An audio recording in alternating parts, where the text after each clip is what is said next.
বিসমিল্লাহির রহমানির রহিম। আসসালামু আলাইকুম। সবুজের ছোঁয়া থেকে সবাইকে স্বাগত জানাচ্ছি। আপনারা কেমন আছেন? আশা করি ভালো আছেন। আমিও আল্লাহর রহমতে ভালো আছি।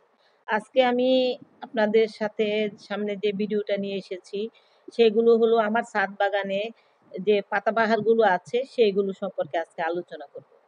এই পাতাবাহারগুলো আমি কিভাবে তৈরি করেছি, ছোট ছোট কাটিং থেকে আমি এইভাবে চারা তৈরি করেছি এবং ছোট ছোট ডাল কাটিং থেকে কিভাবে আমি এই চারাগুলো তৈরি করেছি। আর এই যে পাতাবাহারটা, এই পাতাবাহারটা কিন্তু শুধু বর্ষাকালেই হয়, শীতকালে একেবারেই মরে যায়। তারপর বর্ষাকাল আসলে শিকড় থেকে আবার এই পাতাবাহারটা বের হয়। এটা কিন্তু একটা সিজন ভিত্তিক পাতাবাহার। এটা হলো আমার একটা গোল পাতাবাহার, পাতাগুলো গোল গোল হয়। এটাও একটা ডাল কাটিং থেকে আমি চারা তৈরি করেছি এত বড়।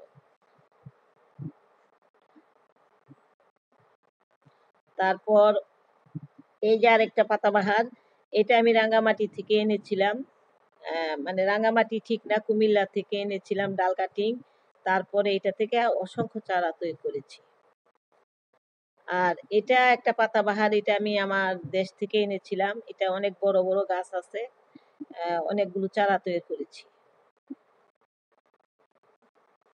আর এই যে একটা পাতাবাহার, এটাও কিন্তু আমার এমনিতে আমার ছাদ বাগানে হয়েছিল। এটা আমি সঠিক জানি না, আমি আনিনি কখনো, কিন্তু এটা এমনি হয়েছে।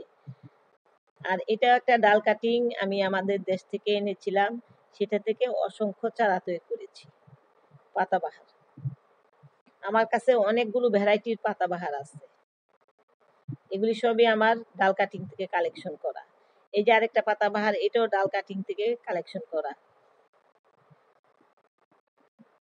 তারপরে এই যে একটা পাতাবাহার, এটা আমি একটা পিকনিকে গিয়েছিলাম, সেখান থেকে ডাল কাটিং নিয়ে এসেছিলাম, এনে বসিয়েছি, মাশাআল্লাহ হয়ে গেছে। এটাও কিন্তু একটা ছোট্ট একটা চারা বের হয়েছিল, আমার এক আত্মীয়ের বাসা থেকে নিয়ে এসেছি। এখানেও এটাও আমি সবগুলোই কিন্তু আমার ছোট ছোট কাটিং থেকে এই পাতাবাহারগুলো তৈরি করা। এটা বেম্বু প্লান্ট, এটাও আমার একটা ডাল কাটিং থেকেই করা। তো বেশ অনেকগুলো পাতাবাহারি আমার ছাদ বাগানে আছে। এই যে আর এটাও একটা ডাল কাটিং নিয়ে এসে, ছোট্ট ছোট্ট ডাল কাটিং নিয়ে এসে বসিয়ে চারা তৈরি করেছি। এটাও আর একটা আমব্রেলা পাতাবাহার নাকি বলে, আমি সঠিক জানি না। তো এই পাতাবাহারগুলো আমার ছাদ বাগানে আছে। আর এই গাছটাও কিন্তু এটা হচ্ছে স্নেক প্লান্ট। আর এটা আরেকটা পাতাবাহার, এটাও কাটিং থেকেই ছোট্ট একটা ডাল কাটিং এনেছিলাম, সেটা থেকে চারা তৈরি হয়েছে।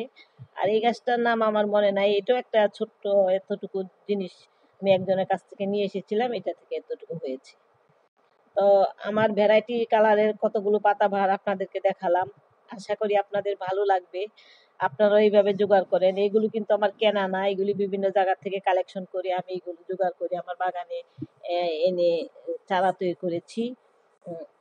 আজকে এই ভিডিওটাই করলাম, আমার পাতাবাহারের গাছগুলো আপনাদেরকে দেখালাম, শেয়ার করলাম। আশা করি আপনাদেরও ভালো লাগবে। আর আপনাদের ছাদ বাগানে এই ভ্যারাইটির এতগুলো পাতাবাহার আছে কিনা অবশ্যই কমেন্টস করে জানাবেন। তো আমার ভিডিওটা যদি ভালো লেগে থাকে অবশ্যই লাইক, শেয়ার, কমেন্টস করতে ভুলবেন না।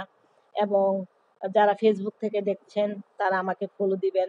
আর ইউটিউব থেকে যারা দেখছেন তারা আমাকে সাবস্ক্রাইব করে আমার পাশে থাকবেন। আশা করি সবাই সবার পাশে থাকুন, সবাই সবাইকে সহযোগিতা করুন, তাহলে সবাই আমরা একসাথে এগিয়ে যাব আমাদের লক্ষ্যস্থলে। তাহলে আজকে এই পর্যন্তই। ভালো থাকবেন, সুস্থ থাকবেন, সবুজের ছোঁয়ার পাশে থাকবেন। আর আমিও আছি আপনাদের পাশে। আর ভিডিওটা যদি ভালো লেগে থাকে অবশ্যই কমেন্টস করবেন, প্লিজ আমাকে সাপোর্ট দিবেন। আপনাদের সাপোর্ট আমার খুব খুব কাম্য। আশা করি আপনারা আমার কথা রাখবেন। আমি যতগুলো পাতাবাহার কালেকশন করেছি দেখালাম। আজকে এই পর্যন্তই। আল্লাহ হাফেজ।